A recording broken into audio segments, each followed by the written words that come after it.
Hola, ¿qué tal? Buenas tardes. Un saludo especial a Sergio, mi colega y amigo, a mi querido profesor Enrique y a todos los presentes por estar aquí. Mi nombre es Jimena León Céspedes, soy economista de profesión, tengo más de 10 años en el rubro de comercio exterior y hoy gerencio la consultora Nordex Global SRL. Además, quiero presentarles en esta tarde un tema que todos conocemos, pero nadie se pone a pensar profundamente en cómo esto trasciende en la toma de decisiones. Muchas veces miramos los datos de manera fría y los pasamos de largo, sin pensar en cómo esto, si tomamos conciencia, puede mejorar las decisiones de nuestras vidas y por ende aumentar la calidad de nuestra vida. El tema que les voy a presentar, pobreza, lo que realmente significan los datos. Pero antes, quiero hacerles una pregunta. ¿Ustedes creen que una persona puede vivir bien con el salario mínimo? No. Bien. Antes de ello, definamos qué es pobreza. De acuerdo al Banco Mundial, la pobreza es la incapacidad de alcanzar un nivel mínimo de vida, medido principalmente por el ingreso necesario para cubrir necesidades básicas. Es una definición que los economistas tomamos bastante como referencia para poder hacer o sugerir políticas de Estado. Pero hay otro concepto que me gusta mucho, también de un economista, premio Nobel incluso. La pobreza debe entenderse como la privación de capacidades básicas más que simplemente como la falta de ingreso.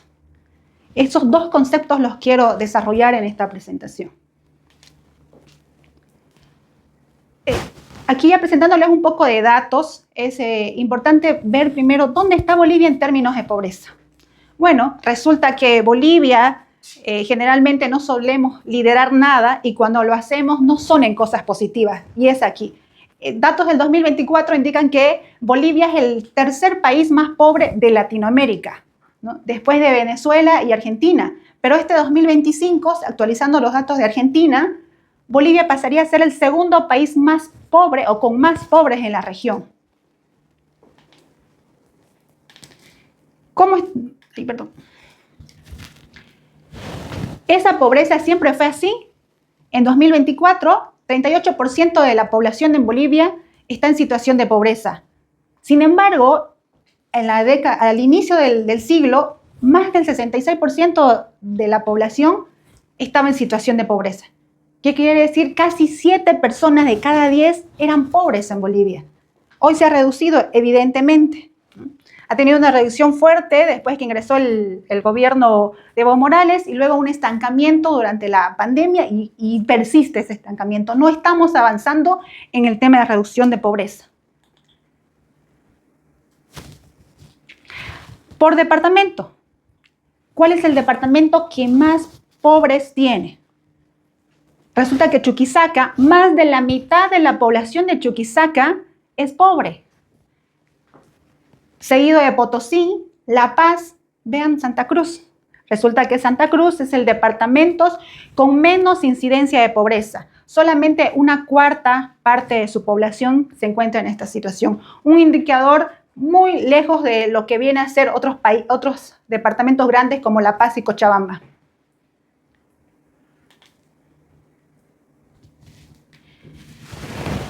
Para entender quiénes están en pobreza, ¿ustedes será que pertenecen a este 25%? Viven en Santa Cruz. ¿Será que estarán dentro de este 25%? Para eso hay un indicador para definir si se está o no se está dentro de ese porcentaje. Y a eso le denominamos el umbral de la pobreza, que es como una línea que viene a separar entre los pobres y no pobres, ¿no? El umbral de la pobreza es el nivel mínimo de ingreso que una persona o familia necesita para cubrir sus necesidades básicas y no ser considerada pobre. ¿Cuánto será el ingreso que debe percibir una persona para no ser pobre? Este es el dato.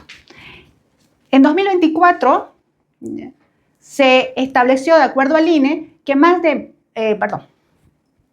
que el umbral de la pobreza se situaba en 1.047 bolivianos al mes. ¿Qué quiere decir? Que una persona debe ganar más de 1.047 bolivianos al mes para no ser pobre.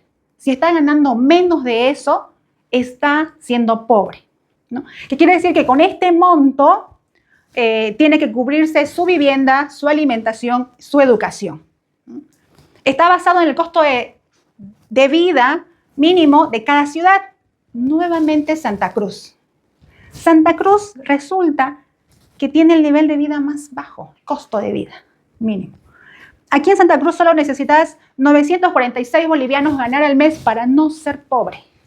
Entonces, si ustedes ahora están generando al mes más de 946 bolivianos, no son pobres. ¿Qué serían? Clase media. Un poquito menos que por. Un poquito más. Pero no pobre, ya clase media. Eso es lo importante, ¿no? En La Paz se necesita, es una de las ciudades más caras por temas de alimentación. El alimento allá en La Paz es caro, por tanto es 1.228 bolivianos. Pero es un dato de 2024. Hice una inferencia para 2025. La tasa de inflación fue por encima del 20%, por lo que el año pasado se necesitaba 1.261 bolivianos para no ser pobre. Que una persona pueda ganar por encima de ese monto. Y con el último informe que nos ha dado el FMI, proyectando que la tasa de inflación de este 2026 superaría el 20%, se proyecta que para este 2026 una persona tendría que generar más de 1.500 bolivianos al mes para no ser pobre. Entonces, hoy, ¿cuánto están generando ustedes? ¿Están generando más de 1.500 bolivianos para mantenerse en su clase media? ¿Ahí más o menos, más o menos? Bien. Bueno, hasta aquí hemos hecho son datos, pero ¿cómo esto aplicamos a la vida? ¿Cómo aplicamos? ¿Cómo podemos tomar mejores decisiones con estos números? Desde ya saben que no deberían de generar menos de 1.500 bolivianos porque si no están siendo pobres.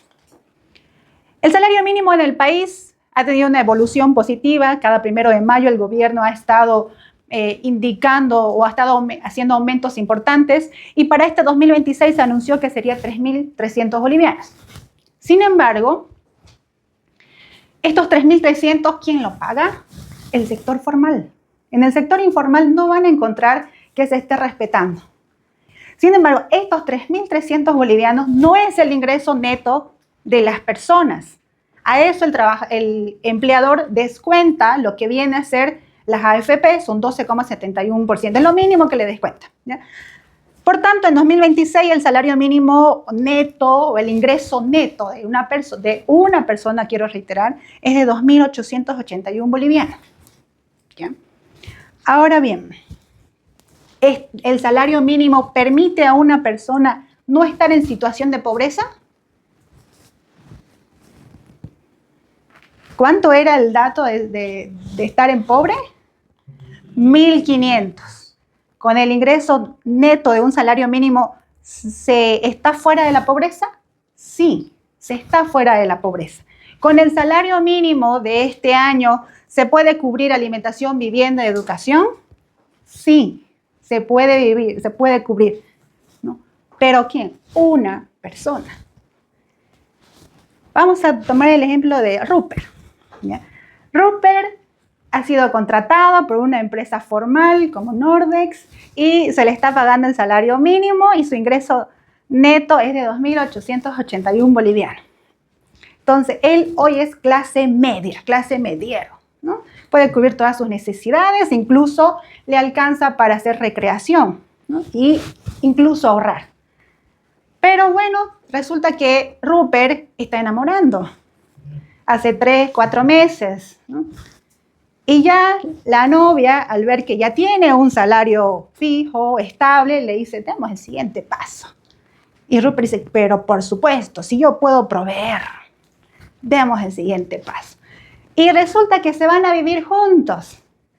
Y la novia todavía está estudiando en la universidad, por tanto no genera ingresos. Y ahora resulta que con el ingreso de Rupert se tienen que vivir los dos. Tienen que vivir los dos. Pregunto, ¿los dos se mantienen en clase media con este ingreso? No, porque cada uno necesita 1.500 bolivianos. 1.500 más 1.500 son 3.000 bolivianos. Bueno, resulta que Rupert, de estar en clase media, al ponerse a vivir con la novia, baja a pobre.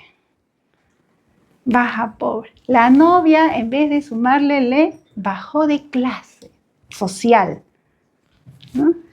Entonces, ganando un salario mínimo, ¿será momento de hacer familia? ¿Qué dice Edwin? No.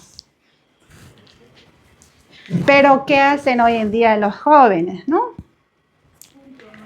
No toman en cuenta, ya estamos ganando 2.800, con esto pago el alquiler, todo lo demás, y se ponen a hacer familia. Imagínense si por accidentes de la vida la novia queda embarazada. ¿Qué pasa? Ya se tiene que dividir esto entre 3. Y ahí tiene que ser 1.500 por el bebé, 1.500 por la novia, 1.500 por Rupert, ¿no? Entonces, hay una situación que puede ser más peor todavía que pobres. Y a esto se llama pobreza extrema. Entonces, no solamente se ponen en situación de pobreza, sino en una vulnerabilidad de estar en pobreza extrema, ¿no? Pobreza extrema es que solamente puede cubrir sus alimentos. Y está el Banco Mundial establecido que es una persona que solamente genera hasta $3 al día, ¿no? Que estamos hablando en paralelo, son 30 bolivianos al día. Si no puede generar más de 30 bolivianos al día, está en una situación de pobreza extrema. ¿Bien? Bien, pero hay otra situación aún más sensible que esto, ¿no? Hasta aquí, bueno, decidió Rupert, vamos a seguir con Rupert, tener a la novia, ocurrió el accidente, ¿no? Nació un niño, pero él sigue trabajando. ¿Qué pasa cuando existe esa situación? Hoy la asistencia familiar está fijada en 660 bolivianos, que corresponde al 25% del salario mínimo. La norma dice que papá y mamá tienen que aportar para el salario mínimo. Bueno, resulta que a la novia se cansó y se separó. Rupert y la novia se separaron.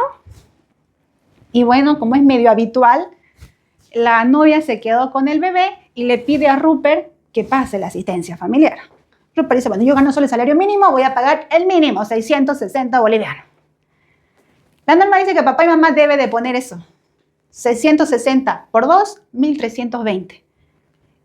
Y habíamos dicho que el umbral de la pobreza en 2026 es 1.500. Ese niño se encuentra en situación de pobreza. Aunque se cumple la norma, mamá y papá aportan lo que dice la norma. Entonces, desde el Estado no se están generando las condiciones o las normativas para garantizar que los niños no se encuentren en situación de pobreza y no estén vulnerables. Hoy, con la normativa que se tiene, los niños están vulnerables y en una situación de pobreza. No basta con solo cumplir la norma, ¿no? Entonces, ¿qué debería de hacer Rupert? Volviendo al niño que tiene de 2 meses ahí. ¿Qué debería de hacer? Hoy hemos dicho que vamos a aprender a tomar mejores decisiones. Una de las primeras que hemos aprendido es que si estamos ganando un salario mínimo, no es momento de hacer familia, ¿no? O si no, buscar que la pareja tenga también otro ingreso y cuidar que la sumatoria de los ingresos sea por encima de los 1.500 por cada uno. Si ya lo logramos en pareja conseguir eso, que nuestros ingresos sumados nos permitan estar fuera de la pobreza, al momento de querer decidir por un hijo, tenemos que volver a sumar si somos capaces de generar otros 1.500 bolivianos para que nuestro hijo no lo esté, ¿no? Entonces, pues, Rupert va a ser un poquito consciente y va a poner 1.000 bolivianos de asistencia familiar como mínimo.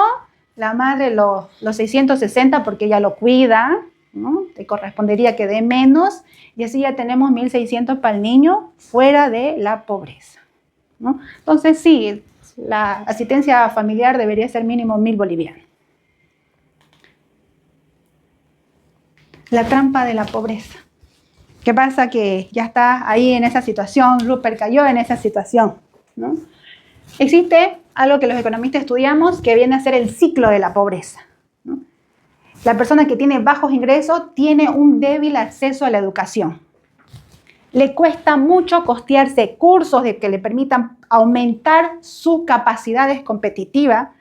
Se limita a una educación pública que el Estado puede proporcionarle y no invierte en aumentar sus capacidades que le permitan generar más ingresos. Por tanto, bajo ingreso, bajo nivel de educación, bajas competencias y lo que vuelve a generarle bajos ingresos. Y ahí se mantiene el ciclo de la pobreza. ¿Qué factores influyen en eso? ¿No? La mala educación. ¿Se puede salir de ahí? Claro que sí. ¿Cuál sería el principal factor para poder salir? Aprovechar el tema de la educación que se nos puede brindar, ¿no? También suman a esto los problemas de salud, a veces el entorno familiar en el que se vive, ¿no? Y la pobreza también está influenciada por las decisiones limitadas que uno tiene. Cuando decimos decisiones limitadas es porque hay opciones limitadas también, ¿no? Cuando hay bajos ingresos, no se puede tomar como opción un colegio particular, ¿no? Simplemente se tiene que elegir entre los colegios fiscales que hay. Cuando se tiene bajos ingresos, no se puede tener como opciones viviendas salubres, viviendas con confort, sino viviendas que cumplan lo mínimo, un techo y Dios quiere no le entre agua, ¿no? Porque eso es, la pobreza nos lleva a tener opciones limitadas.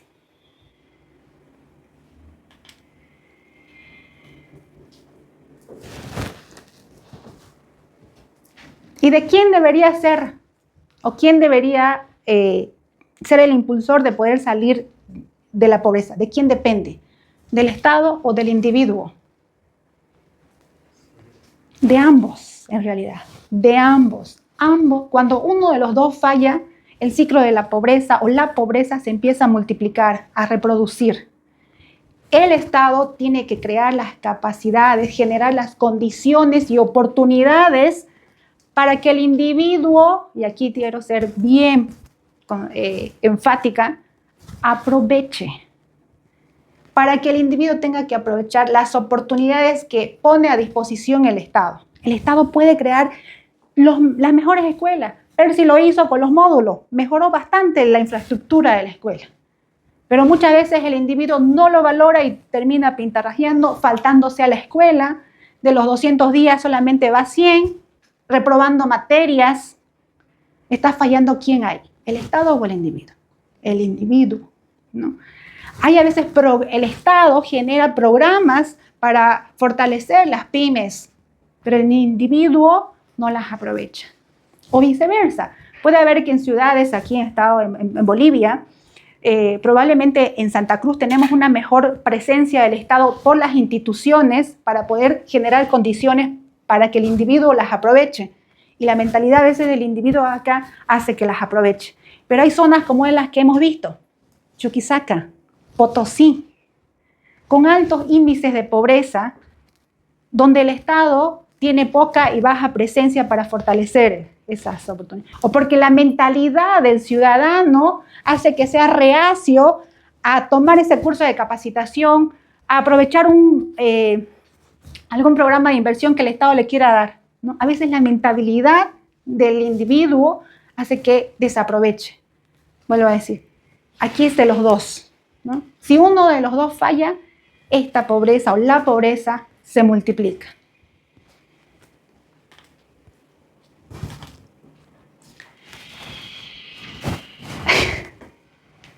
Bien, como hemos visto, estudiar la pobreza pareciera simple. Estudiar la pobreza significaría solo solicitar que ese 38% reduzca para que nos sintamos que estamos creciendo más.